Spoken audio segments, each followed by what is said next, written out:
You have just been listening there to the U.S. Secretary of State Antony Blinken, who spoke about his gratitude for the fact that these 5 Americans could be released today from Iranian prison.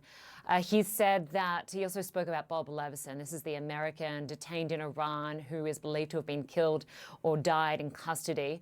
And he said that the Biden administration has worked to free 30 Americans wrongfully detained during the course of this administration.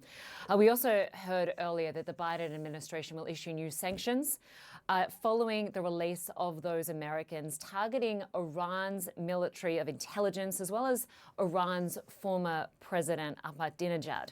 Now, just before Antony Blinken spoke, I was speaking to Richard Ratcliffe. This is the husband of Nazanin Zaghari-Ratcliffe, who was held in prison in Iran for some 6 years, to get his perspective on the release of these prisoners today. He joins us again now. Richard, thanks so much for standing by for us. We appreciate it. We did hear the U.S. Secretary of State allude to other Americans wrongfully detained. And we know that there are 2 U.S. permanent residents in detention in Iran, one in fear of execution. Is there any indication from the work you've done during the course of these negotiations as to why they were not included in this deal today? You're right. I think it's really, really good that he mentioned them and just, was saying, listen, we've not forgotten. It's really tough for their families to be left behind. And in fairness, of those who are on the plane today, the Namazis and the Tahbazis have both experienced of being left behind in previous releases. So it's always tough for the families that don't come on the plane. Releases are tough for, very good for those that are and tough for those that don't. And it's always a scrabble afterwards, to scramble to work out, well, why didn't I get included? Why didn't my dad? Why, I'm not privy to what was happening behind closed doors as to what were the pressures and the priorities. And that's a challenge for the diplomats. I think it is important that you say one of those American nationals, so he's a permanent resident, he's not a citizen, one of those American nationals is on death row. And I think it's important that the White House makes it really clear to the Iranian authorities that they need assurances that he is kept safe. I think one of the most dangerous parts we've seen in the past year is the escalation of Iran's hostage diplomacy into execution diplomacy, and we've seen 2 foreign nationals killed this year, one British, one Swedish. I'm not at all sanguine as to the way Iran has developed. We've worked with lots of different families, those survivors out the other end, those still in the middle. It's not easy to deal with hostage diplomacy. States have huge powers, and the shift when you have states, essentially using their powers in the ways that criminal gangs would or terrorist gangs would, it's very difficult. Secretary of State Blinken is right, President Biden is right when they say we do need to change the deterrence and to increase accountability for hostage taking, because it's only growing at the moment. Yeah, you make a really good point there, Richard. And I also want to ask you, we were speaking earlier about the trauma that some of these prisoners would have endured, some of these Americans would have endured during the time they were held in Iran. A short time ago, we heard from the lawyer for Siamak Namazi, who was speaking to CNN about what he experienced. I just want to play some of that sound from Jared Gesner. Yeah. I mean, it's not something that most people can actually imagine, because we're just incapable of understanding things that are outside of our frame of reference. You can't understand the inhumanity and cruelty of the Iranian Revolutionary Guards, not only to American hostages, but to their own people on a gross, widespread, and systematic scale. And, there's nothing that they won't do. One of the worst things that they did to Siamak was actually not even physically touching him. But after his father had become a hostage and he was shown videos of his father being taken into custody at the airport, a couple of weeks later, they came in and told him that his father had died of a heart attack.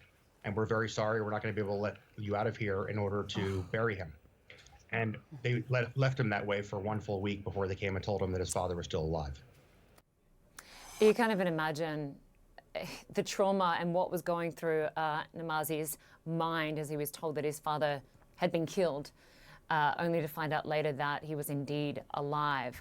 What sort of help are these Americans going to need to process what they've experienced when they return to the States later today?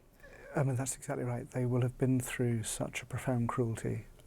such a lot of gaslighting and trickery and all sorts of uncertainty, and they will have been left doubting themselves and doubting their family and doubting everyone around them. And it will take a long time to feel safe and to rebuild trust. And that doesn't happen overnight. One of the things that the outside world can always do is to show patience and kindness and care, and you know, we all move forwards in baby steps. I think they will need a chance to talk things through. They will need a chance also not to talk things through sometimes, and it can be overwhelming to come back from essentially having been locked in a room, sometimes in solitary confinement for a long time, to suddenly be into a goldfish bowl and be put on the television and, you know, asked to comment on things and asked to respond to other points of Iran policy. That's really hard. People don't expect to be celebrities, and it's an odd kind of celebrity you are when you're a returning hostage, but it is one. So they'll need time as a family to be together and to catch up with each other. You know, 8 years in the Namazi's case is a very long time, but even in the short cases it's been years. Life moves on. One of the things about being a hostage is you live it day to day. You kind of suspend time, and then suddenly it's over, and you know, time hits you in the face, and you realise that all the relatives are older, and you have to sort of step out of battle mode and tunnel vision and learn to re-engage with all the muddles of normality that we all have to deal with in life. That'll come day by day, and there'll be good days and bad days, and there'll be lots of nightmares, and then there'll be less nightmares, and it won't be easy. And it will be the case that most of us, you know, including family members, won't really understand what they've been through. One of the things that is important is that network of former hostages that can talk to each other and share and can just understand. Nazanin can talk to others that have been in Ev in prison and understand, who will understand her in a way that they couldn't possibly understand me. So they're well networked. Jared is someone I know well, and he's been very good on a number of cases, but it will take time to heal. Richard, just finally, how is your wife doing today, seeing these 5 Americans released from Iran? Yeah, I mean, really happy for the families. So we know all the families well, and in fact, you know, went out to buy flowers for one of the families. That you know, just really happy that someone that should have been on a plane with her is now finally coming home. And yeah, it brings back memories. It brings back. I mean, today is a happy day. Well, tomorrow is a happy day probably for the families. Today is a bit of an uncertain one, but yeah, it is good to celebrate the good days when they come, because you know there will be hard ones as well. Richard Ratcliffe, we really appreciate your time and your perspective today. Thank you so much for joining us. Thank you.